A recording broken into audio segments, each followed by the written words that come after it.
ரோஹிணிக்கே important கொடுத்துட்டு இருக்காங்க. அதனால ரொம்ப ரொம்ப ரொம்ப ரொம்ப கடுப்பாக வருது அப்படின்னு நினைக்கிறவங்க கமெண்ட் பாக்ஸில் உங்கள் கருத்துக்களை, மேலான கருத்துக்களை நான் எதிர்பார்க்குறேன் ஃப்ரெண்ட்ஸ்.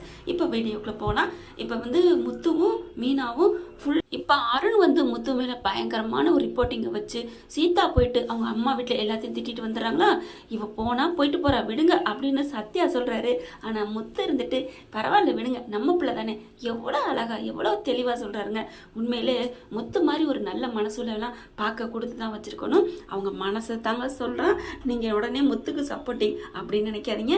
முத்துவோட கேரக்டர் நல்ல மனசுங்க. எவன் கண்ணு முன்னாடி கஷ்டப்பட்டாலும் சரி எல்லாரும் நல்லா இருக்கணும் அப்படிங்கிற மனசு முத்து கேரக்டருக்கு இருக்குங்க.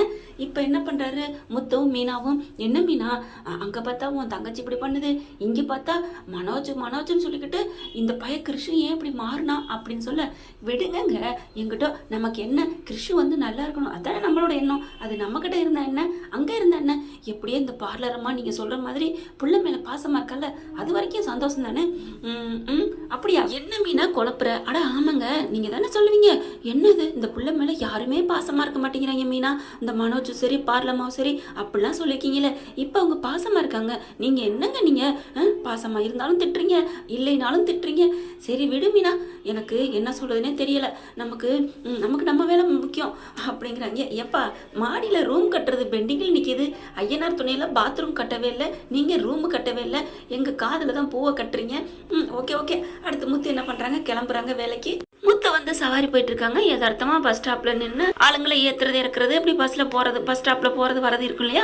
கரெக்டா நம்ம சீதாவும் பஸ் ஸ்டாப்ல நிக்கிறாங்க. காருக்கு போறது பஸ்ஸுக்கு போறதுக்காண்டி அருண் முன்னாடியே போயிடுறாரு, வேலை இருக்கு அப்படின்னுட்டு. இங்க பார்த்தா சீதா பாக்குறாங்க நம்ம முத்து. சீதா வாமா ஹாஸ்பிட்டல் போகணுமா, வா நான் கூட்டு போறேன் அப்படிங்கிறாங்களா. இங்க சீதா என்ன பண்றாங்க, அப்படி பாக்குறாங்க. நான் தான் உங்களை வேணான்னு சொல்லிட்டேன்ல, அப்புறம் என்ன, எதுக்காக அப்படி உறவை புதுப்பிக்கிறீங்களா? என் தயவு செஞ்சு என் மூஞ்சிலே முழிக்காதீங்க, எனக்கு உங்க உறவே வேணாம், உங்க சங்காத்தமே வேணாம். ஏன் எங்க அம்மா விட்டு கூட நான் போகல, எனக்கு என் அத்தையும் என் புருஷனும் இருக்காங்க, வேற யாருமே எனக்கு தேவையில்லை அப்படின்னு தாட்டு போட்டு தஞ்சாவூர்னு பேச முத்து பாக்குறாங்க. என்ன சீதா நான் ஒண்ணுமே பண்ணலையே, போதும் போதும், கொஞ்சமாவது உங்களுக்கு மனசுல ஈரம் இருந்தா நம்ம புருஷன், நம்ம தங்கச்சி புருஷன் தானே, நம்ம சீதாவோட புருஷன் தானே அப்படின்னு நீங்க கொஞ்சமாவது நீங்க நினைச்சு பார்த்துருக்கணும். ஆனா அதை நினைக்கவே மாட்டேங்கிறீங்க. என் புருஷனை யாரோ எதிரி மாதிரி நினைக்கிறீங்க. அப்படி நினைக்கிறவ கூட நான் எதுக்கு பேசணும்? எனக்கு என் புருஷன் போதும், என் மேல உயிரா இருக்காரு. இப்படிப்பட்ட புருஷன் கிடைக்க நான் கொடுத்து வச்சிருக்கணும். அதனால வேணாம் போங்க, நீங்க வேணா உங்க பொண்டாட்டிக்கு நல்ல புருஷனா இருந்துக்கங்க. எங்க வீட்டுல எங்க அம்மாவே என் தம்பியா சொல்லணும், மாமா மாதிரி யாரும் இல்ல, மாமா உலகத்திலே சிறந்த உத்தமே அப்படி இப்படின்னு சொல்றாங்க. அவங்களுக்கு எங்க தெரியுது இந்த மாதிரி புத்தி இல்லாதவரு, குடிகாரரு, இந்த மாதிரி ஒரு முன் யோசனை இல்லாம முரட்டுத்தனமா நடக்கிறவரு அப்படிங்கிறது அவங்களுக்கு தெரியல. நல்ல படிச்சவரு, வேலையில் இருக்கவரு, பொண்டாட்டி மேல பாசமா இருக்கவரு ஏன் புருஷன். ஆனா அதை கண்ணுக்கு தெரியலையே, அவங்க கண்டுக்க மாட்டேங்கிறாங்களே. சே அப்படின்னு சொல்லிட்டு இருக்கல. பஸ் வருது, வேகமா போறாங்களா. கரெக்டா அது பூரா அங்கேருந்து அருண் பாக்குறாரு. ஆஹா சூப்பர்டா, நம்ம பொண்டாட்டி நம்ம மேல எவ்வளவுதான் இருக்காளே அப்படின்னு சொல்லிட்டு அவங்க டீ கடைலாங்க நின்று டீ குடிச்சிட்டு இருக்காரு. அதுக்கப்புறம் சரி நம்ம சீதாவை நம்மளே கூட்டி போவோமா அப்படின்னு சொல்லிட்டு வேகமா பைக் எடுத்துட்டு வந்துடுறாங்க. முத்து அப்படியே தலையை தொங்க போட்டுச்சா, என்ன இப்படி பேசுறாளே அப்படின்னு காருக்குள்ள ஏறிடுறாரு. அங்க இருக்கிறவங்களாம் என்னப்பா இப்பெல்லாம், ஒண்ணு இல்லைங்க நீங்க போங்க போங்க அப்படின்னு சொல்லிட்டு கார் எடுத்துட்டு போயிடுறாருங்க. முத்து ரொம்ப பேசுனதுனால மனசே சரியில்லை. ஒரு சரக்கு போடுவோமா ஆகும்னா அப்படித்தானங்க, மனசு நொந்தாலும் அங்கேதான் போறாங்க, சந்தோஷமா இருந்தாலும் அங்கேதான் போறாங்க. தண்ணி பாட்டில் கிட்ட இங்க பார்த்தா அருண் நிக்கிறாரு.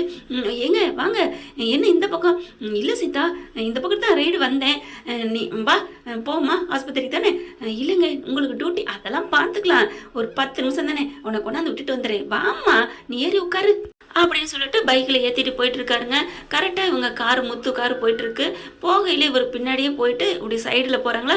முத்துவோட கார் நிப்பாட்டிடுறாரு.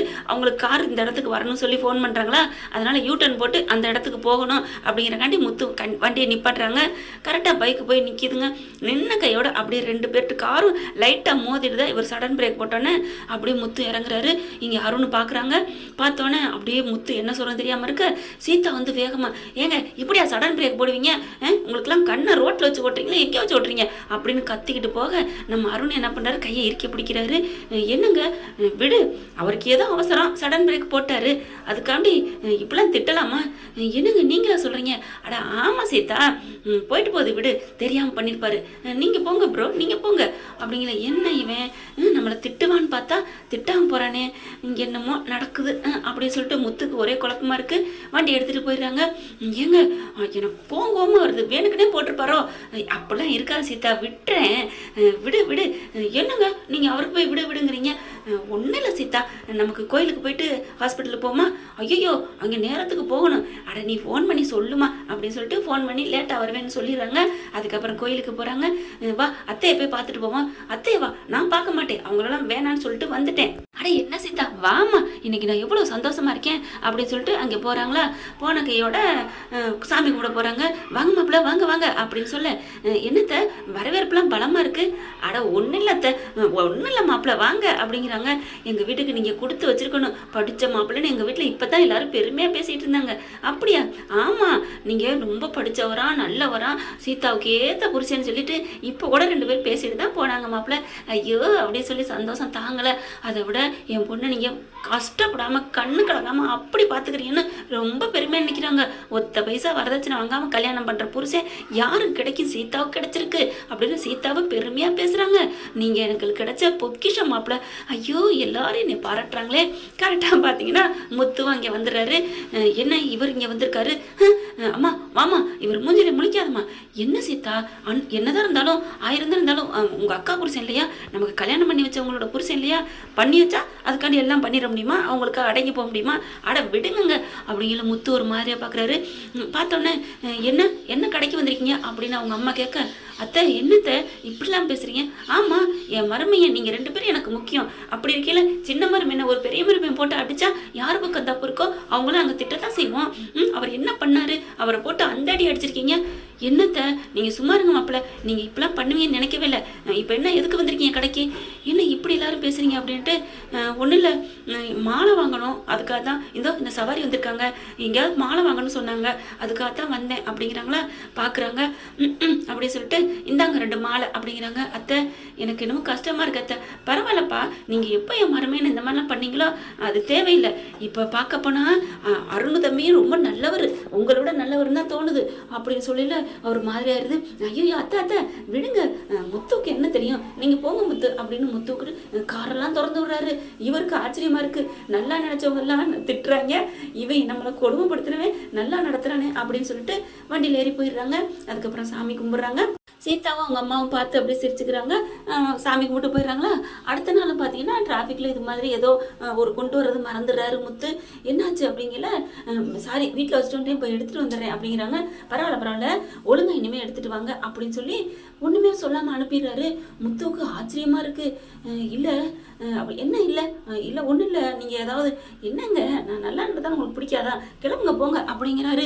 அப்படியே 2-3 நாளாக இதே மாதிரி தான் அங்கங்கே நல்லபடியாகவே நடக்க முத்துவுக்கு சந்தோஷமாக ஒன்றுமே புரியலை.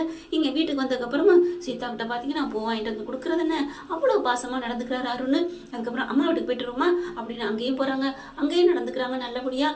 மீனா முத்து அம்மாவுக்கு பிறந்தநாள்னு சொல்லிட்டு போகிறாங்க. அங்கே பார்த்தா பிறந்தநாள் பரிசு கொடுக்குறாங்க. நம்ம சீதாவும் அருண் கொடுக்குறத வாங்கிட்டு சூப்பராக இருக்குது தம்பி, நீங்கள் நல்லா வாங்கிட்டு வந்துருங்க அப்படிங்கல முத்து பார்க்குறாரு. பாத்தி அவங்க அம்மாவை அவங்களுமே காசு பணம் இருக்கிறவங்களுக்கு தான் மதிப்பு கொடுக்குறாங்க. என்ன மீனா அப்படின்னு சொல்லல, விடுங்க இதனால என்ன இருக்கு அப்படிங்கல. என்ன பண்றது, எல்லாருமே படிப்புக்கும் பணத்துக்கும் தான் மரியாதை கொடுக்குறாங்க, நம்மளுக்கு இல்லை. நம்மளாம் மனசு உள்ளவங்க, மனசை யாருக்கும் பிடிக்காது, நம்ம போவோம் அப்படிங்கல. அக்கா அப்படின்னு சத்யா வந்து கூப்பிட, என்னடா நீ ஏதாவது சொல்ல போறியா, அசிங்கப்படுத்த போறியா அவரை? அப்படிலாம் இல்லைக்கா, ஒன்றும் இல்லைக்கா, நீ மாமா பண்ணுறது தப்பு தானே, அவர் யாருக்கா, நம்ம வீட்டு மருமையும் தானே, அவர் இப்படிலாம் பண்ணுறது தப்பு தானே அப்படிங்கிறாங்க. என்னடா தப்புங்கிற, இப்படி என் புருஷனை தப்புன்னு சொல்கிறீங்களே, நாங்கள் கிளம்புறோம், நாங்கள் ஏதோ அம்மாவுக்கு பிறந்த நாள்னு வந்தோம் பாரு அப்படின்னு சொல்லிட்டு வாங்குங்க அப்படின்னு கூப்பிட, ஐயோ மீனா இருங்க, முத்து நில்லுங்க, என்னத்தை இப்படிலாம் பண்ணுறீங்க, வாங்க முத்து, எல்லாரும் அசிங்கப்படுத்துறேன், நான் தாங்க முடியல வாங்க அப்படிங்கிறாங்களா. நீங்கள் சாப்பிட்டு தான் போகணும், பேசாமல் இருங்க முத்து, வாங்க இன்னைக்கு நம்ம தான் சமைக்கிறோம், அத்தைக்கு பிறந்த நாள் சமைக்க வேணாமா அப்படிங்கல எல்லாரும் பார்க்குறாங்க. அருண் நீங்களா பேசுறீங்க? மாப்பிள்ளை நீங்களா? அட ஆமாத்த, முத்து பாவம் என்ன பண்ணாரு, எல்லாரும் இப்படி ஒதுக்குறீங்க, நான் இருக்கிறேன் அப்படிங்கிறாங்க. தேங்க்ஸ் அருண் அப்படிங்கிறாங்க. பரவாயில்ல முத்து விடுங்க அப்படின்னு கொஞ்ச நாள் போக போக அருணே நல்ல மனசா மாறிடுறாரு, முத்துவோட சகஜமாயிடுறாரு. அப்பதான் சொல்றாரு, பரவாயில்ல சகல அப்படிங்கிறாரு. என்ன அப்படின்னு கேட்கல, வீட்டில் எல்லாரும் என்னை வெறுத்துட்டாங்க, ஆனா வெறுத்த நீங்க என் மேல பாசமா இருக்கீங்க, ரொம்ப சந்தோஷமா இருக்கு அப்படிங்கிறாங்க. உண்மையிலே உங்க மேல கோபம் தான் வந்துச்சு, வீட்டில் எல்லாரும் உங்களை மதிப்பா நினைக்கிறாங்களே, நம்மளை நினைக்கலேன்ட்டு. ஆனா இப்ப ரொம்ப பெருமையா இருக்கு, சந்தோஷமா இருக்கு, நம்மளை உசுரா உயர்வான்னு நினைக்கிறாங்கன்னு. அதே சமயம் உங்களை ரொம்ப மட்டம் தட்டுறதை பார்க்கல எனக்கே கஷ்டமா இருக்கு பிரதர் அப்படிங்கிறாரு. என்ன? ஆமா எனக்கு ரொம்ப கஷ்டமா இருக்கு, இனிமே நம்ம ஏன் அடிச்சுக்கணும், ஒரு வீட்டு மருமைங்க என்னையும் அவங்க மதிக்க ஆரம்பிச்சிட்டாங்க, அதனால நம்ம இனிமே நமக்குள்ள சண்டை வேணாம், எல்லாரும் உங்களையே மதிச்சதுனால தான் எனக்கு கொஞ்சம் கஷ்டமா இருந்துச்சு, அன்னைக்கு நானும் உங்களை அப்படி பேசிவிட்டேன், குழந்தை இல்லை அப்படி இப்படின்ட்டு என்னை மன்னிச்சிருங்க. ஏன்னா எங்க அம்மா எடுத்து சொன்னாங்க, குழந்தை இல்லைன்னு சொல்றது ஒருத்தவங்களுக்கு எவ்வளவு கொடுமை தெரியுமாடா, அதை பத்தி மட்டும் பேசவே கூடாதுன்னு ஒரு சீரியலை பார்த்து சொன்னாங்க. சீரியலை பார்த்து சொன்னாங்களா? ஆமா, அதை பார்த்து எங்கள் அம்மா ரொம்ப சொன்னதுனால எனக்கே கஷ்டமா இருந்துச்சு, அப்போ உங்களை நான் சொன்னது தப்பு தானே அப்படின்னு எனக்கு தோணுச்சு, எங்கள் அம்மாக்கிட்டையும் சொன்னேன். அட பாவி, இதெல்லாம் தெரிஞ்சால் என்ன ஆகும் வீட்டில் இருக்கவங்களுக்கு அப்படின்னாரு. நான் வேணா சீதாட்ட சொல்லி மன்னிப்பு கேட்கவான்னு கேட்டேன். சரி விடுடா, இப்போ தான் எல்லாரும் உன்னை மதிக்கிறாங்கல்ல, அதை விட நீ மனசு மாறிட்டுல, அதுவே போதும், உண்மையை நிரூபிக்கணும்னு அவசியம் இல்லைன்னு அம்மா சொன்னாங்க, அதனால தான் நானும் மனசு மாறிட்டேன் பிரதர் அப்படிங்கிறாங்க. தேங்க்ஸ் பிரதர் அப்படின்னு சொல்லி 2 பேரும் சந்தோஷப்பட்டுக்கிறாங்க. அதுக்கப்புறம் வீட்டுக்குள்ள பார்த்தீங்கன்னா நம்ம மீனா சத்யா, மீனாவுக்கு தெரியாதுங்க, மீனா பார்க்குறாங்க, ஏம்மா நீங்கள் எல்லாரும் என் புருஷனை திட்டுறீங்க, அடியே சும்மா இருடி அப்படின்னு சீதா வந்து ஐஃபை அடிச்சுக்கிறாங்க. ரொம்ப சந்தோஷமா இருக்கு அப்படின்ட்டு ரொம்ப சந்தோஷப்படுறாங்களா. அருண் வந்து வெளியில ஃபோன் பண்ணிட்டு வெளியில போயிடுறாங்க. அப்போ முத்து வராரு. மாமா சாரி மாமா அப்படின்னு எல்லாரும் சொல்ல, என்னாச்சு அப்படின்னு கேட்க, அப்பதான் சீதா உண்மையை சொல்றாங்க. மாமா நான் முத இங்க வீட்டுக்கு வந்து சண்டை போட்டு போனேன், அது பூரா பொய். என்ன சொல்றமா? ஆமா, நானும் இவரை அடிச்சு பார்த்தாச்சு, திருத்தி பார்த்தாச்சு, என்னமா பண்ணி பார்த்துட்டேன், அவர் திருந்துற மாதிரி தெரியல, எனக்கா தோணுச்சு அவர் மனசுக்குள்ள ஆள் மனசுல நீங்க வந்து உங்களை நாங்க மதிக்கிறோங்கிறது அவருக்கு பதிஞ்சு போச்சு, அதை வந்து அழிக்கணும்னா உங்களை நாங்க தூக்கி போட்டு மிதிக்கணும். என்ன சீதா? நான் சொன்னேன் மாமா, நான் அப்படிலாம் செய்யல, அதனாலதான் உங்களை எல்லாம் நான் திட்டுற மாதிரி நான் அடிச்சேன். என்ன சீதா சொல்லியிருக்க கூடாதா? சொல்லியிருக்கலாம் தான், அப்புறம் அது வந்து ரியலா இருக்காது இல்லையா, அம்மாவுமே என்னை ரொம்ப காய்ச்சி விட்டாங்க, அதனாலதான் அம்மா கிட்ட உண்மையை சொல்லிட்டேன். ஓ, அப்ப அதனாலதான் அத்தையும் என்ன திட்டினாங்களா?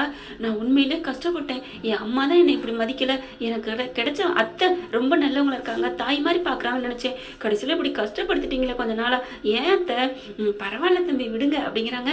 சத்யா உனக்கு எனக்கு தெரியாது, ஆடகா தெரியாம போனது நல்லதுடா, நீனாச்சும் எனக்காக நின்னியே, நாங்களே பயந்துட்டோம், எங்க சத்யா அவங்க மேல பாசமா இருக்க பார்த்துட்டு அருண் மாறிடுவாருன்னு, ரொம்ப சந்தோஷமா இருக்கு அப்படிங்கல. அருண் வந்துடுறாரு. அட பாவிங்களா, எல்லாம் நடிச்சிங்களா அப்படிங்கல. ஐயோ நடிச்சதெல்லாம் வீணா போச்சா, ஐயோ அப்படின்னு சொல்ல, பயப்படாதீங்க, நடிப்பா இருந்தாலும் எனக்கு ரொம்ப பிடிச்சிருக்கு, ஆக மொத்தம் நான் வந்து அன்பா நல்லவனா இருந்தா நீங்க எல்லாரும் என்ன மதிப்பீங்கிறது புரிஞ்சு போச்சு, அப்புறம் என்ன, நான் நல்லவனாவே இருந்துட்டு போயிடுறேன்.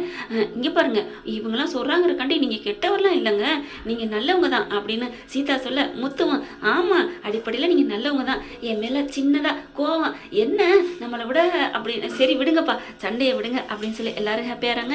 என்ன ஃப்ரெண்ட், இப்படி போனா நல்லா தானே இருக்கும், பார்க்கலாம். தேங்க்யூ. இந்த வீடியோ உங்களுக்கு பிடிச்சிருந்தா தயவு செய்து லைக் பண்ணுங்க, இன்னும் அப்டேட்ஸ்க்காக சேனலை சப்ஸ்கிரைப் பண்ண மறக்காதீங்க. நம்ம கிட்ட இருக்க எல்லா சேனல்ஸோட லேட்டஸ்ட் வீடியோ அப்டேட்ஸ்க்காக மேல ரைட் சைடுல காட்டுற லிங்கை கிளிக் பண்ணி வாட்ஸ்அப் குரூப்ல ஜாயின் பண்ணுங்க. உங்களிடம் விடைபெறுவது நான் உங்கள் மெஹர்.